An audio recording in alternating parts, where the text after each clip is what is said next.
Hello বন্ধুরা, আজ ভিডিওটা এখান থেকে শুরু করলাম। আর শনিবার আমাদের বাড়িতে নবগ্রহ পুজো। তো সকাল থেকে নানান ব্যস্ততার মধ্যে ছিলাম, তো সকাল থেকে ভিডিও করতে পারিনি। জানোই বাড়িতে একটা পুজো হলে কেমন ব্যস্ততাতে থাকতে হয়, আর ভিডিও করতে গেলে তো অনেক টাইম লাগে। তো দৌড়াদৌড়ির মধ্যে ভিডিও করতে পারিনি। এটা রাতে সারাদিন যাওয়ার পর মোটামুটি রাত 9টা বাজে তখনের। এই পুজোটাতে তো অনেক রাত্র করে হয়, তো বসছিল 5টার থেকে। তো পুজো কমপ্লিট, এবার আমরা অঞ্জলি নিয়ে নেব। তো বলে বলে হাসছিলাম, অন্যবার আমরা বসে অঞ্জলি নিই, তাই এইবার সবার মুড হলো যে এবার দাঁড়িয়ে অঞ্জলি নিব। তাই দাঁড়িয়ে দাঁড়িয়ে অঞ্জলি নিচ্ছিলাম। আর দেখো ঘুমের আগুনটা এত সুন্দর হয়েছে, ভীষণ দারুণ লেগেছে দেখতে, ভীষণ সুন্দর লেগেছে। তো এই পুজোটাতে আগে আমাদের মোটামুটি বড় করেই করা হতো, 150-200 লোক খাওয়ানো হতো খিচুড়ি ভোগ। এখন ধরো জায়গার অভাব, অল্প জায়গা কমে গেছে, আর লোকজনেরও অভাব। তো লোকজন ডাকলে বসে থাকতে হয়, আর এই পুজোর তো তুমি কিছু রাখতে পারবে না, রাতেই তোমার সব পরিষ্কার করে ছাদ ধুয়ে সব কমপ্লিট করে নিতে হয়। তো তার জন্য এখন লোকজন কম ডাকা হয়, অল্প কিছু সংখ্যক লোকজন ডেকে পুজোটা কমপ্লিট করা হয়। কারণ মা বাবারও বয়স হয়েছে, পারে না, আর লোকও পাওয়া যায় না যে কাউকে রাখবে। বর্তমান তো মুশকিল। তো আমার মায়ের ফটোটা দেখো, মুখটা এত সুন্দর লাগছিল, তাই তোমাদেরকে দেখালাম। তো ওটা শনিবারের গেল। এই ভিডিওটা আমি শনি আর রোববার 2 দিন মিলিয়ে করেছি, কারণ শনিবার পূজা শেষ হতে হতে কমপ্লিট ধোয়া পাতলা করতে রাত 11টা হয়ে গেছে।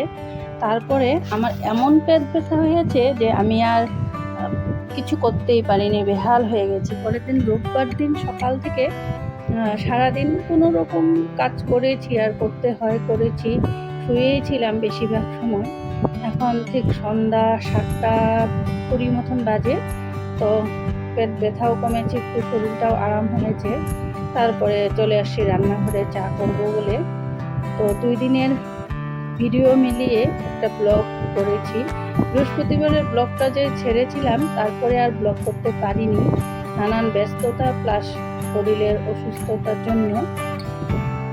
তো আমি তো জীবনেও লাল চা খেতাম না, এখন ইদানিং 1-1.5 মাস যাবৎ লাল চাটাই আমার সাথী হয়েছে। জানো, প্রচণ্ড গ্যাস অম্বলে ভুগছি আমি, তাই ডাক্তার বলেছে দুধ চা একদমই অ্যাভয়েড করতে।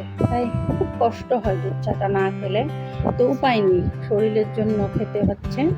তো মেয়েও পড়তে বসে গেছে, শাশুড়ি মাকে চাটা দিয়ে নিয়েছি, উনি তো সন্ধ্যার থেকে সিরিয়াল দেখে।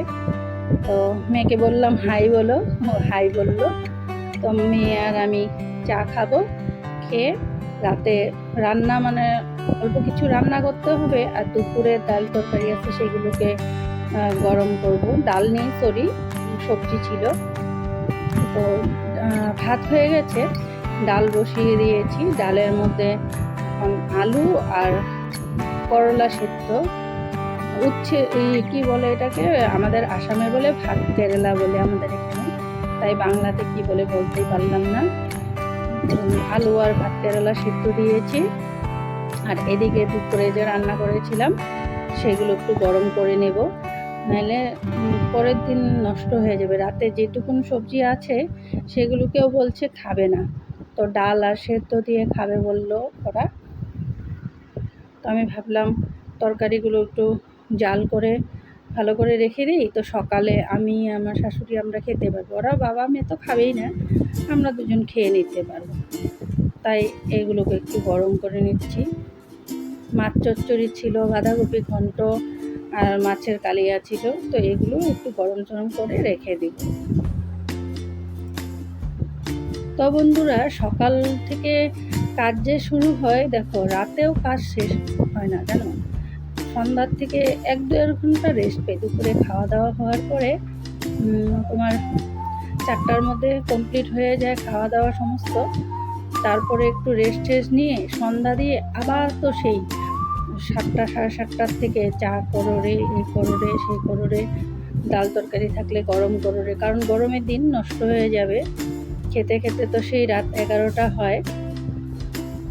সেগুলোকে গরম করে আবার রাতে তো কিছু একটা করতে হবে, ভাতটা তো গরম করতেই হয়, সঙ্গে ডাল, একটা ভাজা হোক বা সেদ্ধ হোক, কিছু একটা করতে হয় আর কি।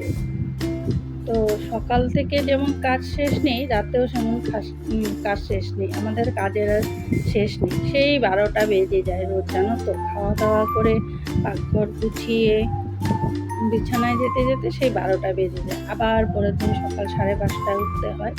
ঘুমটা ক্লিয়ার হয় না, তো যার জন্য শরীরের প্রবলেমটাও বেড়ে যাচ্ছে। কারণ ডায়াবেটিক পেশেন্ট তো আমি, তো আমার ঘুমটা একটু ক্লিয়ার হওয়া দরকার, কিন্তু উপায় নেই। ইদানিং আবার মেডিসিন যদি আমি খাচ্ছি সুগারের, তো সুগারটা ডাউন হয়ে যাচ্ছে, তাই বর্তমান মেডিসিনটা একটু স্টপ রাখছি। 1-2 দিন পর পর খাচ্ছি, রেগুলার খাচ্ছি না।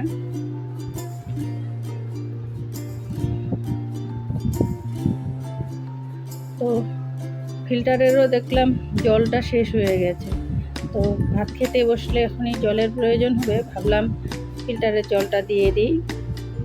সারাদিন তো এই চলে, সারাদিনের কাজই এইগুলো। 3বার ফিল্টারে জলটা দেওয়াই হয়, কারণ ফিল্টারটা ছোট তো। এটা জানো, আমি বিয়েতে গিফট পেয়েছিলাম। এই ফিল্টারটার বয়সও 18 বছর হয়ে গেছে, তো এটাকে চেঞ্জ করতে পারি না, ভালো লাগে। পুরানা জিনিস তো, বিয়েতে গিফট পাওয়া জিনিস, তাই আর চেঞ্জ করা হচ্ছে না। ভাবছি থাক, চলুক, যতদিন চলতে পারে।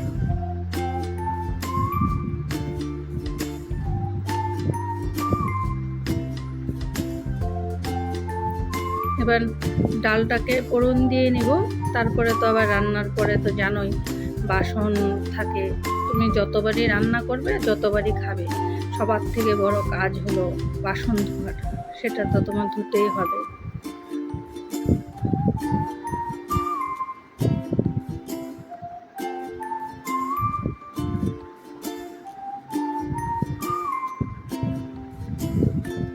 সেদ্ধগুলো মেখে নিব, তাই সামনে এনে রাখলাম।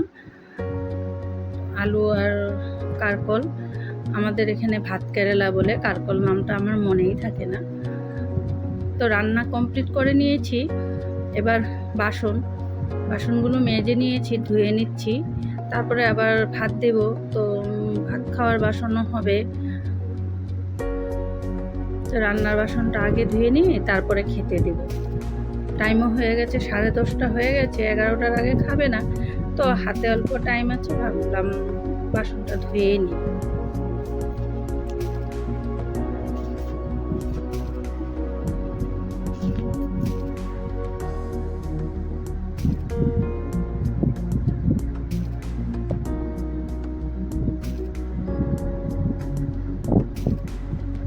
আমাদের মেয়েদের কাজের কিন্তু হিসেব হয় না, তাই না বলো?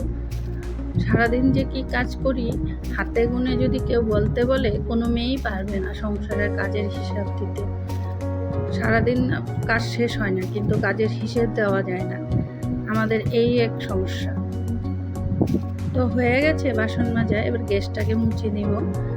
গ্যাসটাও আবার সকালের জন্য রেডি করে দিতে হবে। সকালবেলা উঠে তো আবার দৌড়াদৌড়ি লাগে, আর নোংরা অবস্থায় রেখে ঘুমাতে যেতে ইচ্ছা করে না আমার, তাই গ্যাসটাও মুছে নিচ্ছি।